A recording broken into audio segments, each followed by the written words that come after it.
We take grief for granted a lot in life. We think how exciting it is to start something, and we kind of put on the very back fringes of our mind that if we start something, it's going to have a conclusion.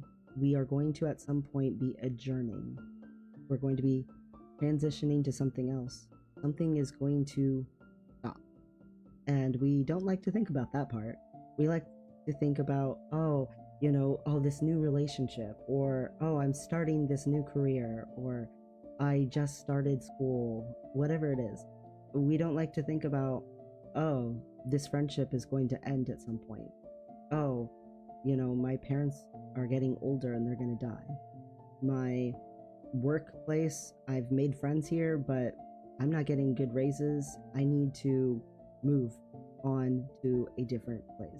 There's so many things that we have to end, and the ending has grief that comes with it, and we avoid thinking about the ending probably because we don't like thinking about the grief. But the grief actually is just as significant and valid a part of the process as the starting.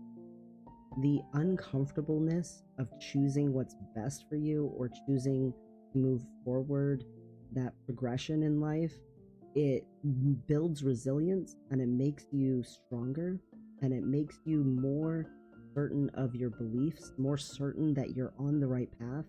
It adds a kind of confidence that starting things just can't.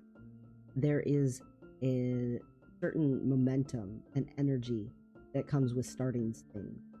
But there is a strange comforting in the acceptance that comes with grief. And sometimes grief is not that strong. Maybe you cry for a couple of hours over leaving that job that you worked at for 3 years to go pursue a new one, because you also have the excitement of starting the new one. And so, yeah, you're going to miss some people. And yeah, it was really sweet they got you a cake, but you're going to be okay. It's a lot harder when it's, that person and we were like best friends all through middle school. And then now I've realized I'm in college. We haven't spoken in years. What happened? Where did that person go? It's really hard hitting. There's some things that are the hardest hitting, for instance, death.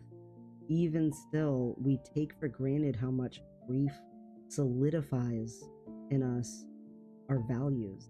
It wouldn't hurt so much unless you cared so much.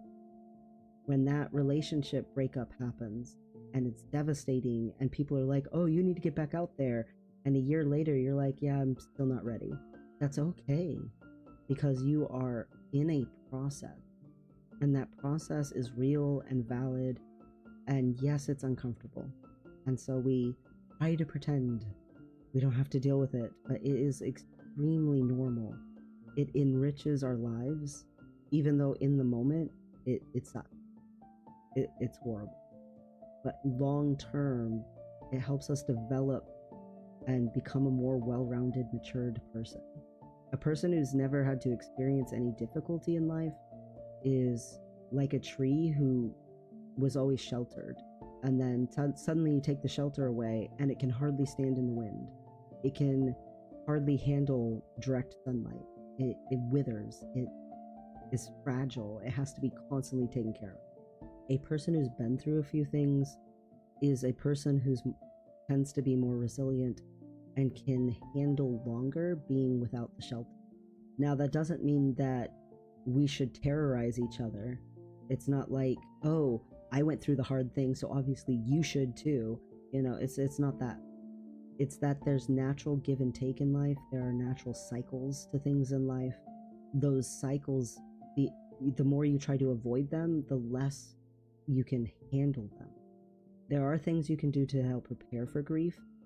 You can think about, oh, here's the new transition in life, here's where I'm going next. But it's really important to grieve. I've seen some trends about basically attempting to skip the grieving part. That's sad to me that people do that. For instance, divorce parties. It takes 2 people to get to a divorce almost every time. And yet someone is celebrating, popping champagne, instead of grieving the loss of the relationship, celebrating their financial breakout because they got to take advantage of someone. That's not good. That means you lack empathy, for one thing. And secondly, that means that you are intentionally denying yourself a very important and human experience. And every once in a while, sure, maybe it was a domestic violence situation or something like that, where someone was truly being abused. But even in that situation, as a person who has come out of that situation before in my own life where I was being abused, there's so much grief because maybe they did you a favor by abandoning you, but it's still such a massive blow to lose a relationship that you couldn't imagine life without. And it is still painful to realize how many years you gave someone who didn't deserve them. You still need grief. It helps you find a solid footing again as you step into starting the next thing. You can start the next thing from such a better position if you have fully concluded and given your own self closure for the previous thing. That's why one of the hardest things in the world is when you lose someone but they're not actually gone. When you lose something but it's still there. Example being, this person changed personality completely and went no contact. They're still alive, they're not dead, but it's like they're dead. Maybe someone got Alzheimer's or dementia. They're right there, but they're not right there. And you've lost something with them that you can't get back, but they're still there. That is agony, because you have to re-grieve almost every time you see them. Make sure you don't discredit the preciousness of being able to fully process your feelings about something or someone, because even if it's a, say, amicable separation, it's important to recognize that your negative feelings and your positive feelings are all just feelings, and they're not necessarily right and wrong.